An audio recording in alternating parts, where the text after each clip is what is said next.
Dear Moon and Star, my old friend, how are you? How are things on the outside? I should hope this year's second seed has been warmer and more pleasant than the last. Forgive me, I forget myself. It nearly slipped my mind that I'm addressing an inferior ectotherm. What I mean to say is I hope second seed has been sufficiently heated to accommodate the physiological needs of lesser species, though not so much as to tax them unfairly. Perhaps I'm starting on the wrong foot. Please bear in mind, Nerevar, I am unused to this sort of written correspondence. I ask that you excuse these opening banalities as honest attempts at civil and cordial salutation. For this first of what I'm sure will be many letters, I'll stick to the tried and true Dagoth shtick, talking at length about the unique situation in which I find myself. When last we met, you found me at one of my life's many crossroads. Encumbered by the aftermath of my last stand at repugnant McDonald's, I accepted the chains which now bind me, both literal and figurative, without incident.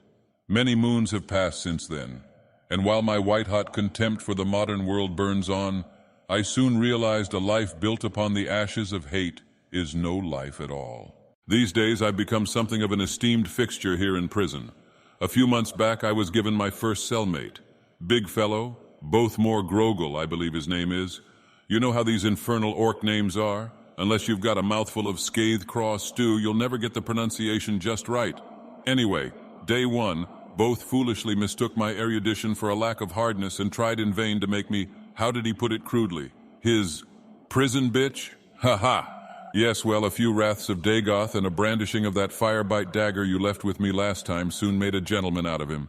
Since then, old Both and I have become bosom buddies, the boorish brawn to my divine brain, if you will. Every weekend I read passages from my best-selling memoir to the other prisoners, while Both make sure no one snickers or interrupts me, on threat of losing an eye or some extremity. It's a tense piece, but peace nonetheless.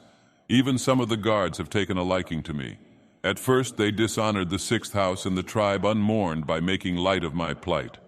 What's the matter, they'd cajole, someone steal your sweet roll? A few weeks of getting to know me, however, and now even the warden seems willing to fight for my parole. Apparently something about my hopeless crusade against the fast food industry seems to speak to people. Ah, but therein lies the rub, Nerevar, that dreadful word, parole. I admit even now freedom remains a terrifying prospect. I reflect on my recent string of failures, some of which I might add were totally your fault, and wonder if renewed hope for the future is worth cultivating. Regardless, should the matter of my liberation become a real possibility, I won't kneecap my chances by copying an attitude. Maybe there's a second chance for me yet. But enough about me. Rumor has it you've put an end to the tribunal. Nerevar, I can't tell you how happy this makes me. I hear even Vivek, that incorrigible swit, met death at your hands. To think you'd be willing to sever the threads of fate and go on living in a doomed world just for me, or at least I'd like to think it was for me. Maybe that's just my past vanity shining through the veneer of systemic reform. But regardless, you have finally honored the sixth house and, well, you know the rest. At any rate, I look forward to receiving your response, Moon and Star, and who knows, perhaps we will meet again on the outside and we can be friends once more. Stranger things have happened. Yours truly, Vorin. Dear Nerevar, I have yet to receive your letter, but I shall assume it was lost in the mail. That or you simply wrote down the wrong address. For the idea of you willfully ignoring me, Dagoth a god, is a pill so bitter to swallow I would sooner die. At any rate, I have good news. After undergoing an intense series of psychological analysis sessions and ironing out some of the more glaring kinks in my alleged narcissistic personality disorder, the powers that be have seen fit to grant me parole. I am at present a myriad of many mixed emotions and fearful uncertainties. How can I be sure I'll be able to cope with a world I've come to disdain? How can I sincerely promise myself and my parole officer I won't kill again? The questions haunt me in my very dreams. However, in an uncharacteristic display of insight, no doubt the end result of his continued association with me, my friend Bothmore Grogel put forth a very artful suggestion. Why not do something nice for yourself, he asked in his rustic husky baritone, something that by design the modern world can't influence? Someplace artificial where you can pretend life is exactly as you like it? In my grand and intoxicating naivety, I asked him if such a place truly exists. He merely laughed, patted me on the shoulder, and said to me, Disneyland. At first I scoffed at the idea. I mean, can you imagine it, moon and star? Me, Dagoth, bobbing up and down in a Dumbo perhaps, or having my spine violently rearranged by the Matterhorn? And yet, the more I've thought things over, the more I start to see things both's way. Perhaps a vacation is in order. Not a sojourn, not a quest, just some honest-to-goodness, for Voron only me-time spent in childlike ecstasy, away from the cares of the day-to-day. I think I'll take both's advice. I think, Nerevar, I'm going to Disneyland. After that, perhaps I'll look you up and we can revitalize our friendship over a tall glass of Sujama. Yours truly, Voron. Simply outrageous. The nerve of charging me 149 septims for a single-day ticket. Deep breaths, Voron. What did we learn in the clink? Each disappointment is simply a new chance to reveal the quality of our character. All right, Main Street, USA, here we come. Divines be cursed, would you look at these crowds? It's 8 a.m., I can't get here any earlier, and yet taking even a single step forward is a Herculean task. Oh well, straight to Adventureland so we can... What? What is this? Why the rope? I can't go into the park yet? Then why in Azura's name do they even open the gates at 8 in the morning? Happiest place on earth, my... Concentrate, Voron. Concentrate. We didn't come this far simply to lose it all over the smallest inconvenience. It'll all be worth it. All right, time at last to check out Galaxy's Edge.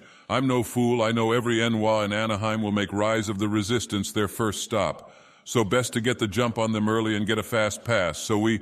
What? You can't be serious. They got rid of the fast pass? Surely there must be a suitable alternative. Excuse me, Walt Disney's costume servant, yes, you. Would you mind telling me how one checks in early for this attraction? Come again? Download the app on mobile device? Has common Tamrielic changed so much during my time incarcerated? What in blazes do you mean? No, I don't have a cell phone. I don't even know what such a device is. Surely there must be some other way?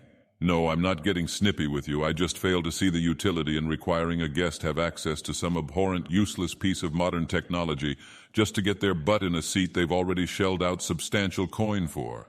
Yes, I realize it's company policy, but it's feckless company policy. No, I don't want to be escorted out by a cast member. I'll behave.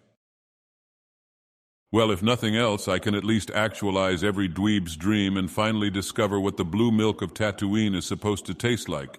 Perhaps a cool drink will help me gather my composure and... $8? $8 for a shot glass of artificial cyan swill? You have got to be kidding me. Oh, the miserly mouse knows no mercy. I have laid waste to countless innocents, 15 officially, but I digress. I could never bring myself to be as cruel as this. Can this day get any worse? Well, it's still 8:45. There can't be too many lines elsewhere. Let's go on something tried and true. No! What do you take me for? I will not calm down. I have been to this accursed place at least 7 times, and out of that, 5 of them Indiana Jones has been broken down. You did this on purpose. You knew I was coming, and you... Easy. Easy, Voron. It's not their fault. Don't lay a hand on the hapless wage slave. What would Nerevar think? Wait a moment. Nerevar? Moon and star? I'd recognize that foul lizard mug anywhere. So this is how it is? Ignore my letters, never visit me, and treat yourself to a day at Disney, no less? What a farce. What an absolute display of selfishness. How could you betray me like this? You wouldn't happen to have a cell phone, would you?